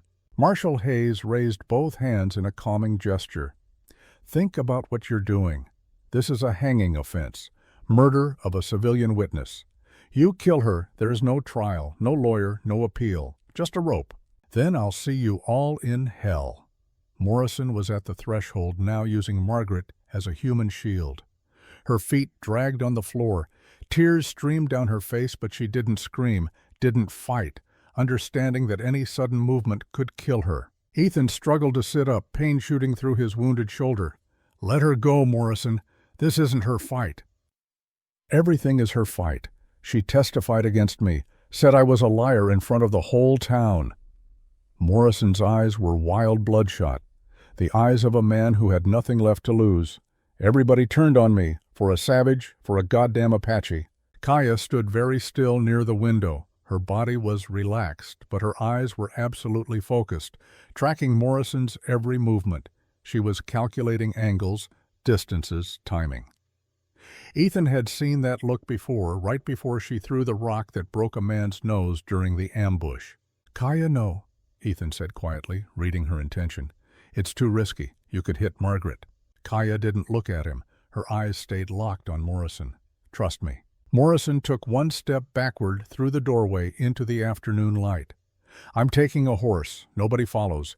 You try, she dies. Understand?" He took a second step. Kaya moved. Her hand flashed to her boot in a motion so fast it was almost invisible. The small bone-handled knife appeared in her palm. In one continuous motion, she drew and threw. The blade spun through the air, a silver blur in the slanted sunlight. It struck Morrison's knife hand with perfect precision. Not the blade, the weighted bone handle slamming into the cluster of small bones in his wrist with devastating force. The crack of breaking bone was audible across the room. Morrison screamed. His fingers spasmed open. The knife clattered to the floor. Margaret wrenched herself free and stumbled forward. Her husband caught her, pulled her away from Morrison. Brennan and Marshall Hayes tackled Morrison before he could recover. This time, they weren't gentle. They slammed him face first into the porch boards and searched him thoroughly, finding 2 more concealed blades and a straight razor. "Jesus Christ," Hayes muttered. He was armed like an assassin. They hauled Morrison to his feet. Blood dripped from his shattered wrist. His face was scraped raw from the porch, but the arrogance was finally gone. In its place was something broken. Defeated. "You're done," Hayes said coldly. "Attempted murder of a witness. Assaulting a federal officer. You just bought yourself a death sentence, Morrison. Congratulations." They dragged him away toward the wagon. His screams of pain and rage faded into the distance. The room erupted. People talking all at once, processing what had just happened. Deputy Brennan was checking Margaret for injuries. Marshal Hayes was barking orders to his men. But Ethan only saw Kaya. She stood by the window, breathing hard, her throwing hand still extended. The entire room was staring at her, not with fear this time, not with suspicion or hate, with awe. Margaret pulled away from her husband and walked directly to Kaya. For a long moment, they just looked at each other. White woman and Apache woman. Victim and savior. Then Margaret threw her arms around Kaya and Helen Dachinginundin and held on tight. "Thank you," she whispered, her voice breaking. "Thank you for saving my life. Thank you for being brave when I couldn't be." Kaya returned the embrace awkwardly, at first unused to such open displays of emotion from white people. But then her arms tightened, and she held Margaret like she understood exactly what it meant to be saved when you thought there was no hope left. Other women in the room stepped forward, touching Kaya's arm, thanking her, crying. One by one, barriers fell. Marshal Hayes cleared his throat. "Miss Kaya, that was the finest piece of knife work I've seen in 30 years of law enforcement. You just saved a woman's life and probably prevented a shootout that would have killed half the people in this room." Dakota appeared in the doorway, grinning fiercely. "That was my sister's throw. Aida taught you well." Kaya's eyes filled with tears. She did. Ethan felt his own throat close up. This was it. The moment Kaya stopped being the Apache woman and became real to these people. A hero. Someone who had risked everything to save one of their own. The crying cascade he had felt building finally broke. Margaret was crying. Kaya was crying. Several other women were crying. Even stern-faced Marshal Hayes looked suspiciously bright-eyed. Chief Naichi stepped forward and placed both hands on his daughter's shoulders. He spoke in Apache, his voice thick with pride and grief and love. Then he switched to English so everyone could understand. "My daughter learned to throw a knife when she was 6 years old. Her sister Aida who died protecting children, taught her that strength is not just in the arm, but in the heart. Today she proved what I have always known, that she has the strongest heart of anyone I've ever met. He turned to face the assembled crowd. You have seen what Apache courage looks like. You have seen that we value life as much as you do. Remember this day. Remember that the woman you feared saved one of your own when she could have let her die. The silence that followed was profound. Then someone started clapping. Slowly at first, then others joined. Within moments, the entire room was applauding for Kaya. When the applause finally died down, Kaya returned to Ethan's bedside and took his hand. She was shaking slightly, not from fear, but from the adrenaline crash from the weight of what she had just done. "There's one more piece of evidence," Hayes said quietly. Deputy Brennan also located witnesses, people who saw what really happened in Morrison's barn. "Would you like to tell your side now, Miss Kaya, for the official record?" Kaya took a deep breath. Then she told it, all of it, the storm, the barn. Morrison's hands in her hair, his words, his intentions, her fight back, the broken nose, the cracked post that Morrison later claimed was a destroyed barn. Hayes wrote it all down, his pen scratching across paper. When Kaya finished, he looked up at her with something that might have been respect. "Thank you, that will be included in the formal charges." He stood.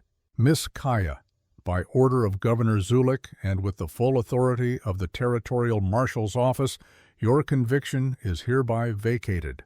All charges dropped. All restrictions on your movement lifted. You are a free woman with no obligations to anyone." The words hung in the air.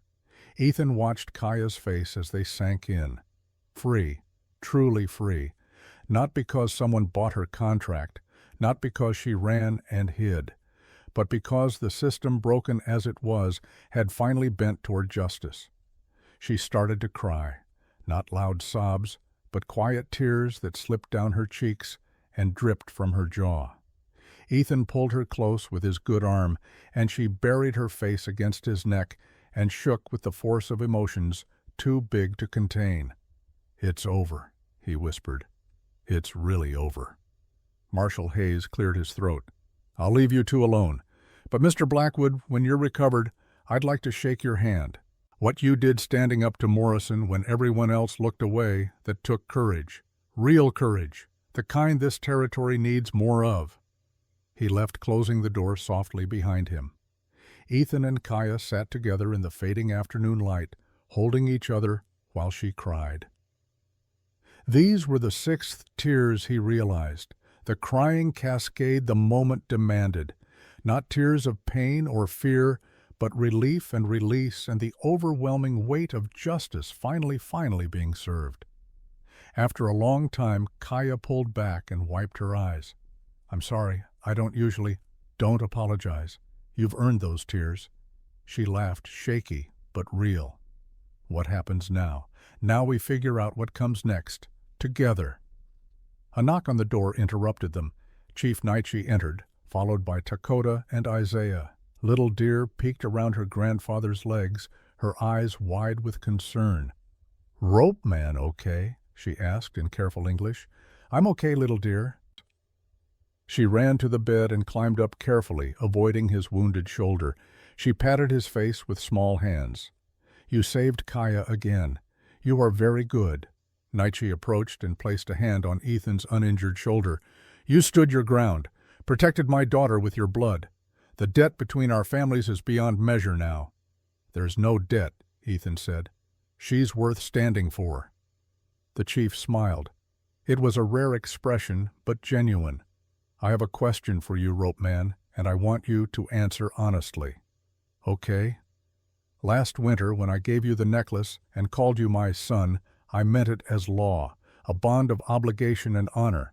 But watching you these past days, I wonder if there is something more, something that goes beyond duty." Ethan looked at Kaya. She was watching him with those dark eyes that saw everything. "There is," he admitted. "I don't know when it started. Maybe on the auction block, maybe when we rode together, maybe when she trusted me enough to show me her knife. But somewhere along the way, this stopped being about saving someone and became about—" He trailed off, searching for words. "About choosing someone," Kaya finished softly. "About wanting to wake up every day and know they're there. About being willing to die to protect them because a world without them isn't worth living in." "Yes," Ethan said. "That." Chief Naichi looked between them. His expression was unreadable. Then he reached up and removed the necklace from his own neck, the one he had given Ethan as a symbol of sonship, the one that marked them as family by law and custom. "This necklace binds you to me as my son," Naichi said. "It is a sacred bond, but I have watched my daughter's face when she looks at you. I have seen how she stands close when she thinks no one is watching, how she fought beside you without hesitation, how she wept when she thought you were dying." He placed the necklace in Kaya's hand. "The bond must change, not broken, but transformed, from father and son to father and son by choice, through my daughter, through marriage." Kaya stared at the necklace, then at her father. "Papa, I told Ethan months ago that I would ask you if you chose him. But I think the better question is whether he chooses you, whether he understands what it means to marry an Apache woman in this time, in this territory. The hatred you will face together, the doors that will close, the children who will be caught between two worlds." Ethan struggled to sit up straighter despite the pain. "Chief Naichi, I can't offer Kaya much. This ranch is mortgaged to pay for her freedom. I have no money, no prospects. The people in Mesquite Springs will probably run me out of town for what I've done, but I can offer her my word, my loyalty, my life for whatever it's worth. I choose her, not because she needs rescuing, but because she makes me want to be better than I am." He turned to Kaya. "If you'll have me." Kaya's eyes were shining with fresh tears. She looked at her father. Naichi nodded once, giving permission. Then she looked back at Ethan. "I choose you too," she said. "I choose the man who saw a person on that auction block when everyone else saw property, who gave everything he owned without asking for anything back, who stood in a doorway with empty hands and still made a wall." She touched his face gently. "Yes, Ethan Blackwood, I'll marry you." Little Deer clapped her hands. "Wedding! We have wedding," Dakota grinned. "Finally! I thought you two would take another year to figure it out." Isaiah laughed a deep rumble from his chest. "I'll make the rings. Wedding gift." Chief Naichi placed his hands on both their heads, one on Ethan, one on Kaya.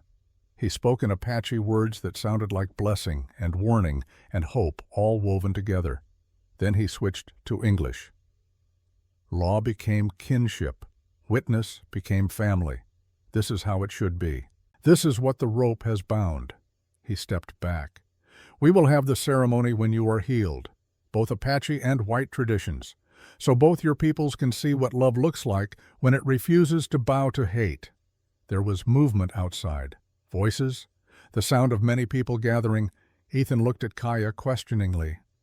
"Word spread fast," Dakota explained, "about Morrison's arrest, about the evidence, about justice finally being served. People came, from town, from neighboring ranches, Apache and settlers both. They want to see." Marshal Hayes appeared in the doorway. "Mr. Blackwood, there are about 100 people outside. They're asking to see you and Miss Kaya. I can send them away if you're not up to it." Ethan looked at his wounded shoulder, at Kaya beside him, at the family he hadn't known he was building. "Help me up," he said. Kaya and Isaiah supported him as he stood. It hurt like hell, but he could walk. They moved slowly to the door and stepped out onto the porch. The yard was packed. Apache people. Settlers, ranch hands, shopkeepers from Mesquite Springs, even some of Morrison's former employees' men who had realized what kind of man they'd been working for and wanted no part of it. When Ethan appeared with Kaya at his side, a cheer went up, not universal, not from everyone, but from enough that it mattered, people clapping, whistling, some crying. Margaret Garrett, the woman whose life Kaya had saved during Morrison's hostage attempt, pushed through the crowd. "Thank you," she said, looking at Kaya. Thank you for not letting him hurt me, for being braver than any of us deserved." She hugged Kaya quick and fierce, then disappeared back into the crowd. Others came forward. A rancher whose water Morrison had stolen, a merchant Morrison had driven to bankruptcy, an Apache elder whose grandson had died in Morrison's mine. One by one they thanked Ethan, thanked Kaya, thanked Chief Naiche for standing with them. Deputy Brennan stepped onto the porch. He looked at Ethan, and something passed between them. Understanding. Respect. "I was wrong," Brennan said quietly, "about law being enough, about following orders without question. You taught me that law needs heart, that justice without mercy is just another weapon." He held out his hand. "Thank you." Ethan shook it. "Thank you for doing the hard thing, for investigating when it would have been easier to look away." As the sun set over Copper Ridge Ranch, turning the desert gold and purple and deep blue, Ethan stood with his arm around Kaya and watched the crowd celebrate. Not the end of all injustice, not the solution to every problem, but one victory, one moment where the system had bent toward right instead of might. Morrison was in custody. Judge Thornton would be arrested within the week. The dead Apache workers would finally have their story told. And Kaya was free. Most importantly, Ethan realized so was he. Free from grief that had held him prisoner for 2 years. Free from the belief that one person couldn't make a difference. Free to build something new with someone who understood that broken things could heal if given time and care. "What are you thinking?" Kaya asked softly. "That 2 weeks ago I came to town to sell cattle and expected nothing but more emptiness. Now I'm standing here planning a wedding and thinking about the future for the first time since Sarah died. Do you feel guilty for moving forward?" Ethan thought about that. "No, I think Sarah would have liked you, would have approved of you. She always said I needed someone strong enough to call me on my nonsense." Kaya laughed. "I can do that." "I know." He kissed her temple. "That's why I love you." The words came easily, naturally, like they'd been waiting inside him for someone worthy of hearing them. Kaya leaned into him. "I love you too, Rope Man." The celebration continued into the night. Someone brought a fiddle. Someone else brought whiskey. Apache drums joined frontier songs in a sound that shouldn't have worked, but somehow did. People who had never spoken before found themselves dancing together, laughing together, building bridges, one conversation at a time. And Ethan stood on his porch with Kaya at his side, watching it all, knowing that tomorrow would bring new challenges. Morrison had friends, powerful friends. The fight wasn't over. But tonight, for the first time in a very long time, Ethan Blackwood felt hope. And that was enough. 2 weeks after Morrison's arrest, Ethan Blackwood knelt on one knee in the dirt of his ranch and asked Kaya to marry him. It was not a grand gesture, no fancy ring, no rehearsed speech, just a man with a bandaged shoulder and a woman who had saved his life in more ways than one standing in the evening light while the world turned gold around them. "I know I already asked," Ethan said, his good hand holding both of hers.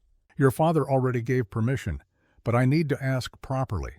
Not because of duty or obligation or because it's what people expect, but because I choose you every day for the rest of my life.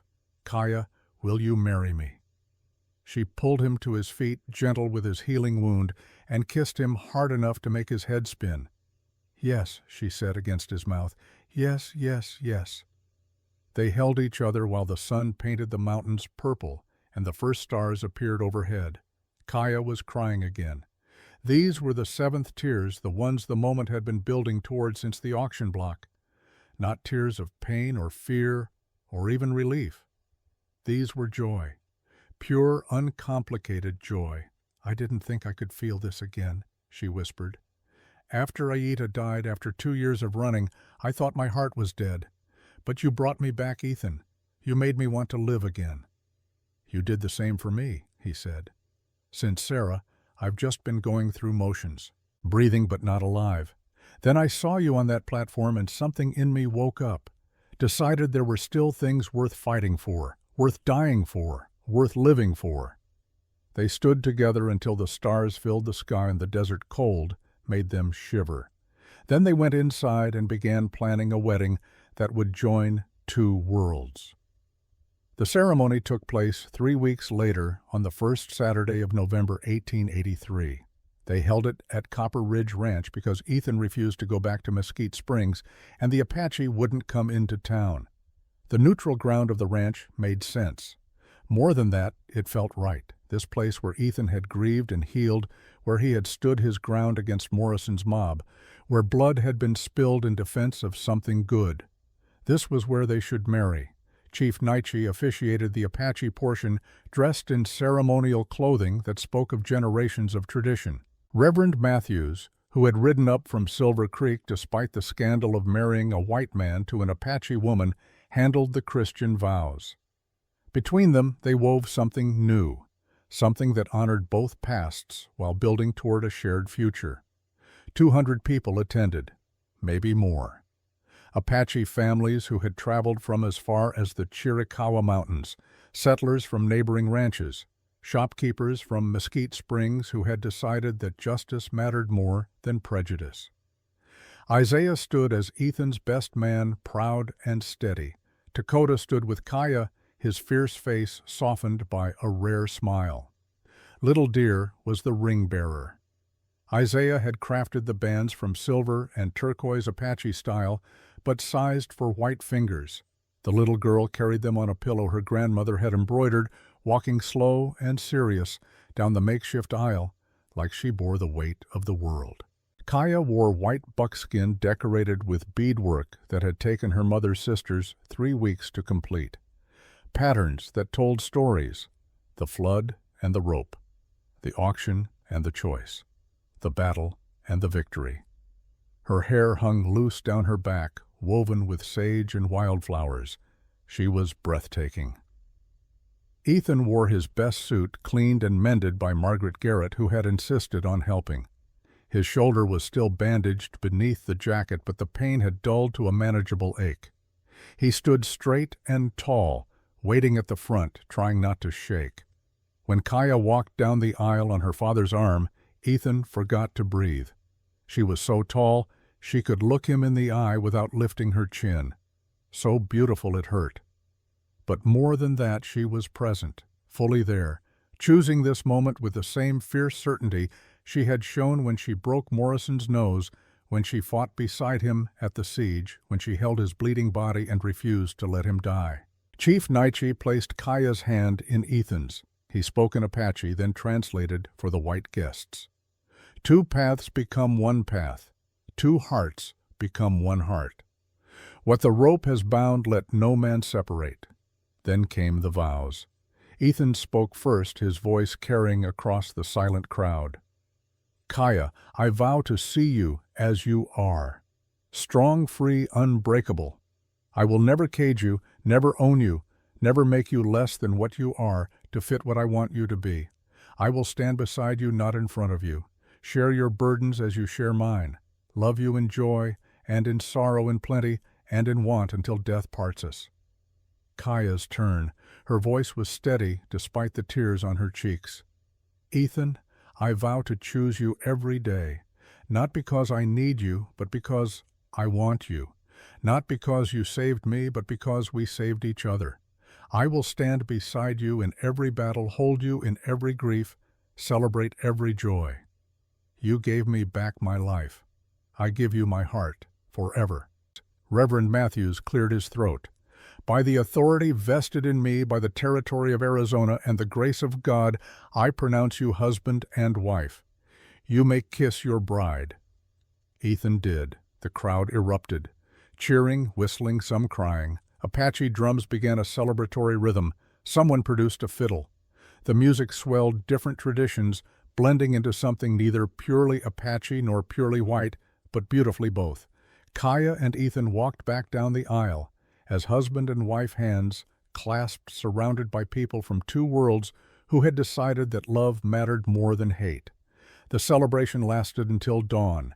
Tables groaned under food from both cultures, roasted venison and Apache fry bread beside settler pies and cornbread, whiskey and tiswin flowing freely, children playing games that mixed Apache and white rules until no one could remember which was which, and no one cared.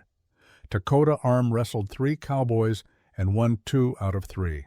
Isaiah danced with an Apache widow and made her laugh for the first time since her husband died. Deputy Brennan, who had ridden up from Mesquite Springs with news of Morrison's trial date, shared a drink with Chief Naiche and talked about justice like men who had both seen too much injustice and refused to accept it as normal. As midnight passed and became morning, Ethan and Kaya slipped away from the celebration. They walked to Sarah's grave, a small stone marker under a cottonwood tree on the edge of the property. Ethan knelt and placed a hand on the marker. "Sarah, I want you to meet someone. This is Kaya, my wife. I think you would have liked her. She's stubborn and brave and doesn't let me get away with feeling sorry for myself." He paused, his voice thick. "I loved you. I'll always love you, you and our baby. But I'm not broken anymore. I found a way to heal. I hope wherever you are, you're proud of me. I hope you understand." Kaya knelt beside him and placed her own hand on the marker. "Thank you for loving him well, for teaching him how to be kind. I promise to take care of him, to stand with him, to make him happy if he'll let me." They stayed there for a while, honoring the past before stepping into the future. Then they walked back to the house, to their marriage bed, to the life they were building together. The celebration ended as the sun rose, painting the desert in shades of rose and gold. 1 year later, October 1884, the anniversary of the day, Ethan had bid everything on a woman in chains. Copper Ridge Ranch had changed. The house had new shingles. The fence stood straight and strong. The windmill turned smooth and quiet, oiled regularly, no longer squeaking its loneliness to an empty sky. In the yard stood a large awning, built by Apache and settler hands working together. Beneath it, a trading post operated 3 days a week. Apache artisans sold beadwork and baskets. Settler farmers sold crops and preserves. Dakota brought horses to trade. Isaiah set up a small forge and repaired tools for both communities. Money changed hands, yes, but more importantly, trust did. Conversations happened. Friendships formed. Slowly, carefully, the two worlds were learning to share space. Blackwood and Naiche Trading Company, the sign read. Partnership between two families who had decided that walls were less useful than bridges. Inside the house, Kaya stood at the stove making coffee. She was 7 months pregnant, her belly round, and prominent beneath one of Ethan's old shirts that she had taken to wearing because it was comfortable and smelled like him. Her hair was braided down her back. Her feet were bare. She moved with the easy grace of someone completely at home. Ethan came in from morning chores, his shoulder fully healed now, though it still ached when rain was coming. He wrapped his arms around her from behind, his hands resting on the swells of their child. "Good morning, Mrs. Blackwood." "Good morning, Mr. Blackwood." She leaned back against him. "The baby was kicking all night. I think they're going to be as restless as you. Or as stubborn as you. Heaven help us if they're both." They stood together in comfortable silence, watching the sun climb higher. Through the window they could see the trading post starting to come alive. Early customers arriving. Isaiah opening his forge. Little Deer, now 9, helping arrange baskets for display. A rider appeared on the southern trail. Deputy Brennan, now promoted to full marshal, making his monthly visit. He had become a regular presence, helping to keep the peace, making sure no one tried what Morrison had tried. Under his watch, the partnership between Apache and settlers had grown stronger, safer. Morrison himself was in territorial prison in Yuma, sentenced to 15 years for fraud, forgery, and conspiracy. Judge Thornton had been disbarred and fled to California, disgraced. Their fall had sent a message. The old ways, the corrupt ways, were ending. Slowly, painfully, but ending. Brennan dismounted and waved. Ethan waved back. "Probably has news about the new school," Kaya said. "Whether the territorial government approved the funding." The school was Kaya's project, a place where Apache and white children could learn together. Reading, writing, arithmetic, but also Apache language and customs. History from both perspectives. A way to build understanding from the ground up, starting with the next generation. It had been a hard fight. Many settlers opposed it. Many Apache were skeptical. But Kaya had pushed and argued and refused to back down, and slowly support had grown. If the funding came through, the school would open next spring. "You're going to change the world," Ethan said softly.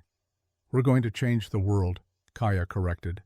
"You, me, our baby, everyone who chooses to stand with us instead of against us." A knock on the door. Ethan opened it to find Brennan holding an envelope. "Morning, Ethan. Kaya," the marshal tipped his hat, "brought news from Tucson."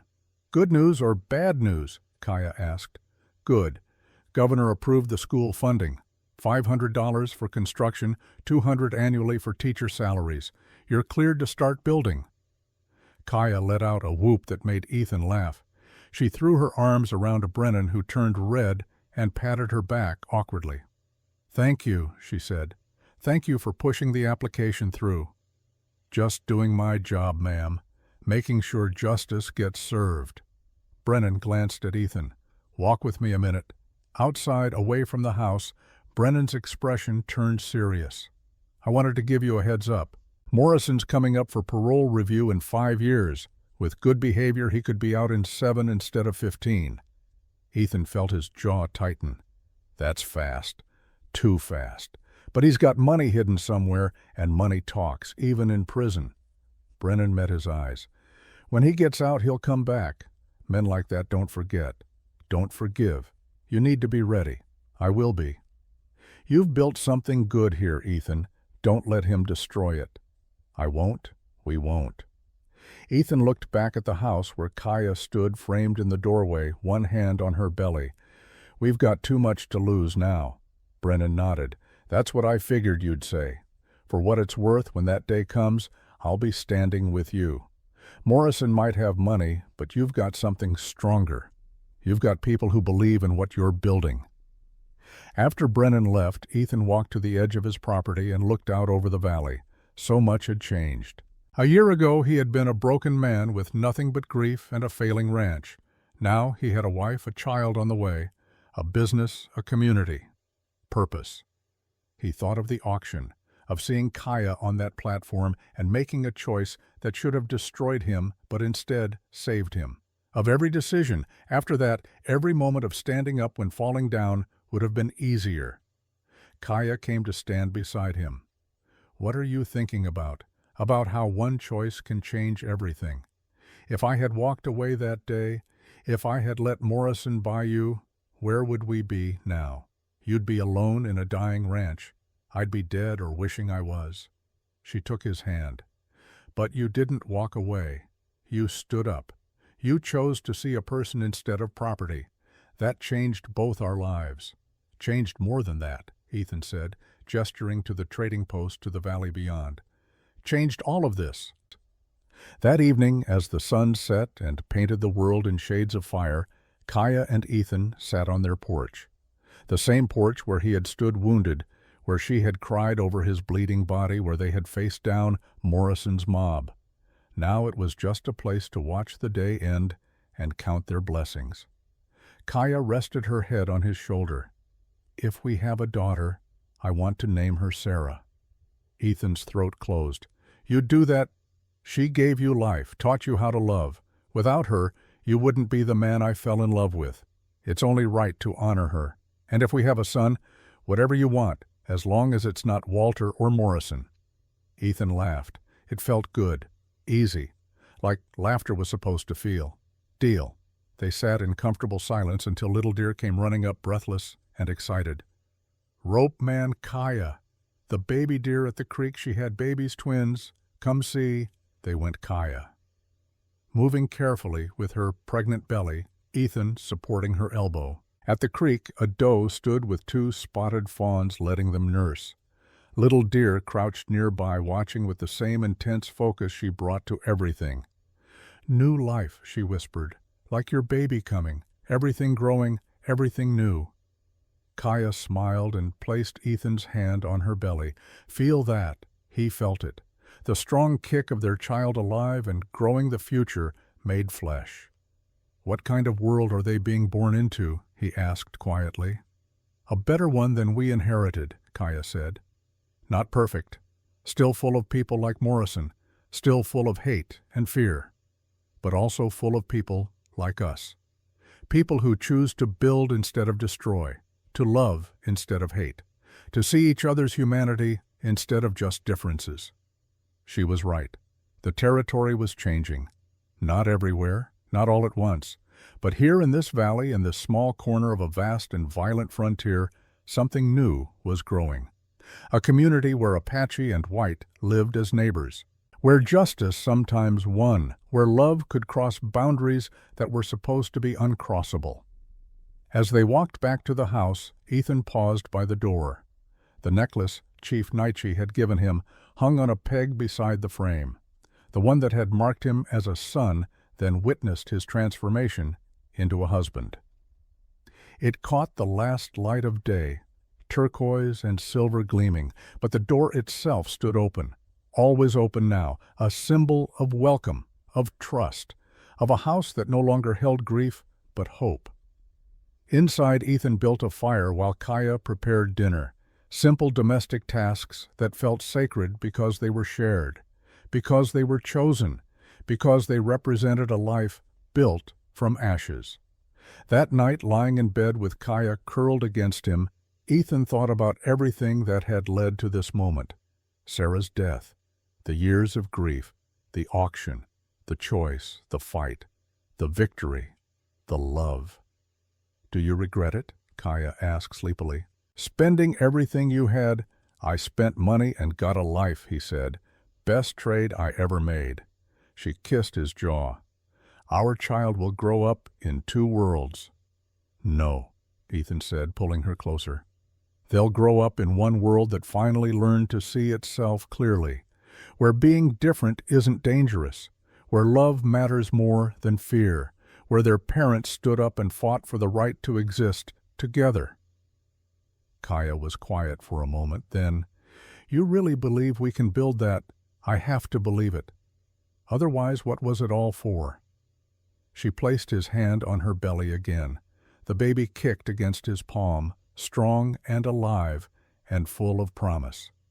For this, she said, for them, for every child who comes after, who won't have to fight as hard as we did because we fought first. They fell asleep like that, hands joined over their child, building a future one day at a time. The years would bring challenges, Morrison's eventual release, new battles over land and water and rights, children who would grow up caught between two cultures trying to find their place. But they would face it together, Kaya and Ethan, Apache and white. Two people who had looked at an unjust world and decided to bend it toward justice one choice at a time. The frontier wasn't only dust and gunpowder. Sometimes it was mercy. Sometimes it was love. Sometimes it was a broken man and a captive woman choosing to see each other's humanity when the world said they shouldn't. And sometimes that was enough to change everything. The last stars faded as dawn broke over Copper Ridge Ranch. In the house, Ethan and Kaya slept, their child growing between them. In the valley, Apache and settlers prepared for another day of working together. At the trading post, baskets and tools waited side by side. And on a peg by the door, a turquoise necklace caught the morning light, symbol of a promise kept, a life chosen, a future built on the simple radical act of choosing love over hate. The auction was over. The battle was won. The legacy was just beginning.